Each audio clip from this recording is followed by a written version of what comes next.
Hello student, good morning. आज हम standard 12 statistics में पार्ट 2 चैप्टर नंबर 1 प्रोबेबिलिटी में रिवीजन करने वाले हैं, जिसमें हम प्रोबेबिलिटी के सम्स काउंट करने वाले हैं। So let us start our video. A teenager coming to a restaurant for a dinner orders pizza is 0.63. The probability of ordering cold drink is 0.54. The probability that the teenager orders at least one out of pizza and cold drink is 0.88.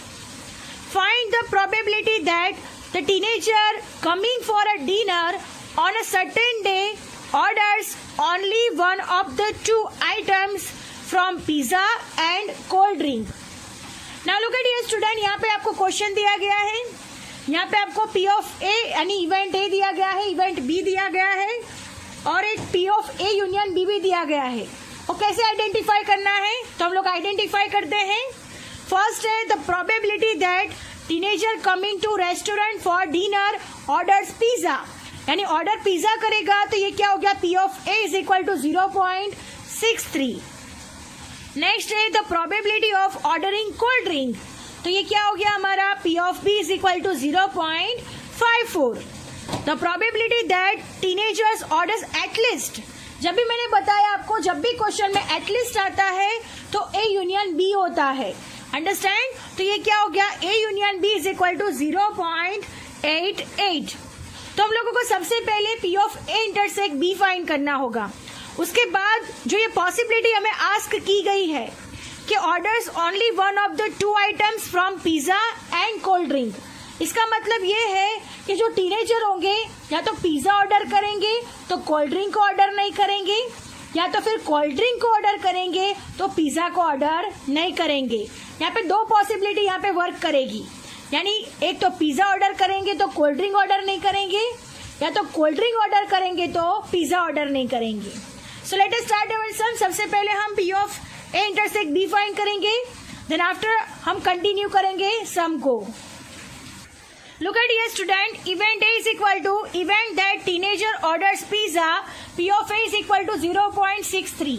Event B is equal to event that teenager orders cold drink, P of B is equal to 0.54। A union B, event that a teenager orders at least one, जब भी at least आता है तब क्या होता है, A union B. So at least one of the two pizza और cold drinks, P of A union B is equal to 0.88। अब P of A intersect B, event that a teenager orders both pizza and cold drink. पहले इन दोनों की हम possibility find करेंगे। तो सबसे पहले हमें पता है कि ए यूनियन बी का formula, so P of A union B का फॉर्मूला यहाँ पे रख देते हैं। P of A union B is equal to P of A plus P of B minus P of A intersect B. So this is our formula. Now look at here student, P of A हमने दिया गया है 0.63, P of B है हमारे पास 0.54 और P of A intersect B जो हमें find करना है, और P of A union B हमें क्वेश्चन में दिया गया है 0.88। अंडरस्टैंड, यह मेरी फॉर्मूला है। फॉर्मूला में हमने सारी डिजिट्स रख दी है। अब हमें क्या फाइंड करना है, P of A intersect B find करना है। तो इज इक्वल टू के इस साइड आ जाएगा तो प्लस हो जाएगा, राइट, इज इक्वल टू के इस साइड आ जाएगा तो प्लस हो जाएगा। तो यहाँ पे 0.63 प्लस 0.54 माइनस 0.88 हो जाएगा, अंडरस्टैंड। अब हम इसे सॉल्व करेंगे, 0.63 प्लस 0.54 माइनस 0.88, तो आंसर आएगा 0.29। So P of A intersect B is equal to, answer आएगा 0.29। So this is our answer. अब हमें कौन सी पॉसिबिलिटी फाइंड करने के लिए दी गई है, इवेंट सी, उसको हमें सी नाम देंगे। इवेंट सी हमें दिया गया है event that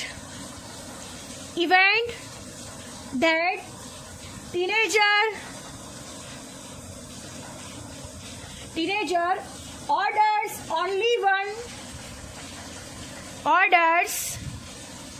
only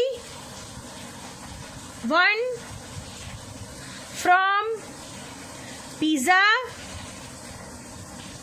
and cold drink.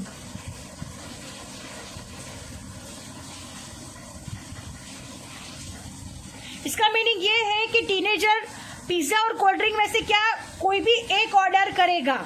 And look at here student, हमें क्वेश्चन के मुताबिक दिया हुआ है टीनेजर जो है या तो पिज्जा ऑर्डर कर सकता है या तो कोल्ड ड्रिंक ऑर्डर कर सकता है. अगर वो पिज्जा ऑर्डर करता है तो वो क्या हो जाएगा, इवेंट ए. और अगर वो कोल्ड ड्रिंक ऑर्डर नहीं करता तो क्या हो जाएगा, बी डैश. अंडरस्टैंड? यानी हमें क्वेश्चन के मुताबिक दिया गया है किसी भी एक चीज को वो ऑर्डर कर सकता है, या तो पिज्जा को ऑर्डर कर सकता है या तो कोल्ड ड्रिंक को ऑर्डर कर सकता है. तो यहाँ पे कौन सी पॉसिबिलिटी बढ़ेगी, ए इंटरसेक्ट बी डैश. इसका मीनिंग ये हो जाएगा कि अगर वो पिज्जा को ऑर्डर कर रहा है तो कोल्ड ड्रिंक को ऑर्डर नहीं करेगा. अंडरस्टैंड? और दूसरी पॉसिबिलिटी क्या हो सकती है, और दूसरी पॉसिबिलिटी ये हो सकती है not order pizza. Not order pizza, वो पिज्जा को ऑर्डर नहीं करेगा तो ये क्या हो जाएगा, ए डैश हो जाएगा. बिकॉज ऑर्डर पिज्जा कर रहा है तो पी ऑफ ए हो रहा है, तो नॉट ऑर्डर पिज्जा करेगा तो ए डैश हो जाएगा. और यहाँ पे क्या करेगा, ऑर्डर कोल्ड ड्रिंक,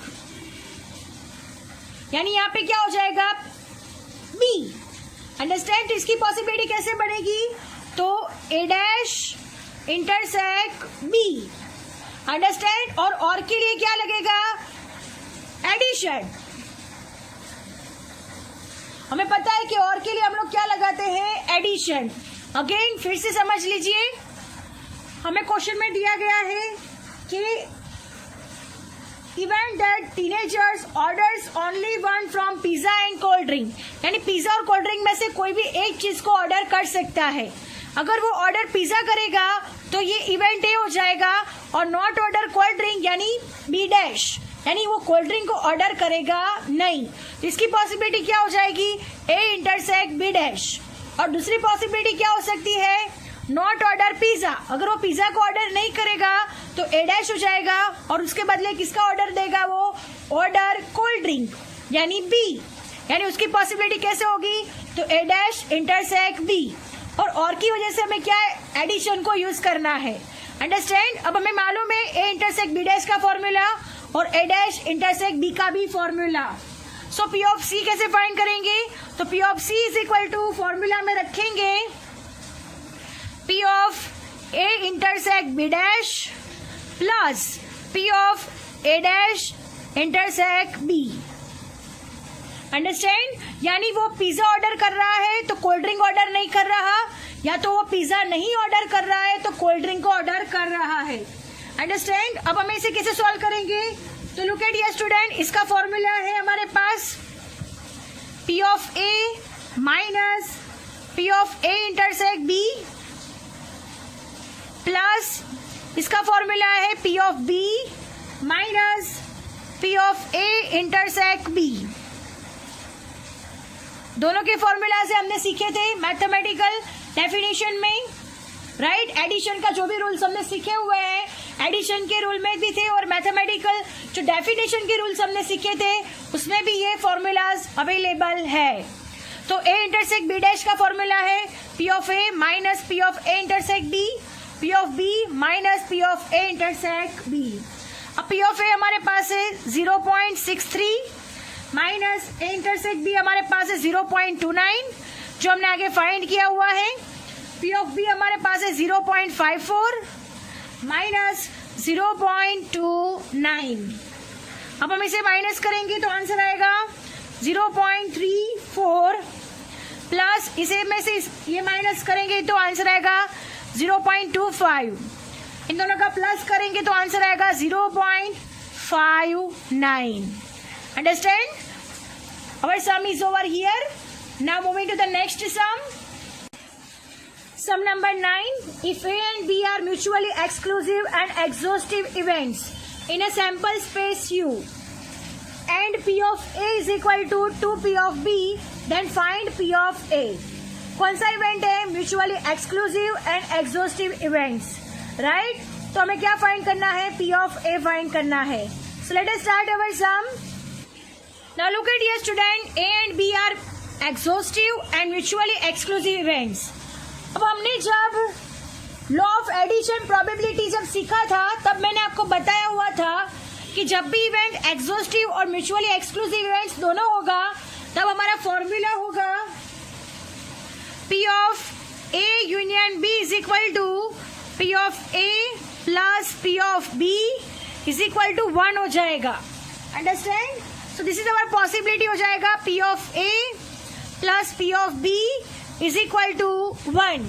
तो ये म्यूचुअली एक्सक्लूसिव और एक्सॉस्टिव इवेंट्स का क्या है, कंडीशन है कि P of A plus P of B is equal to 1.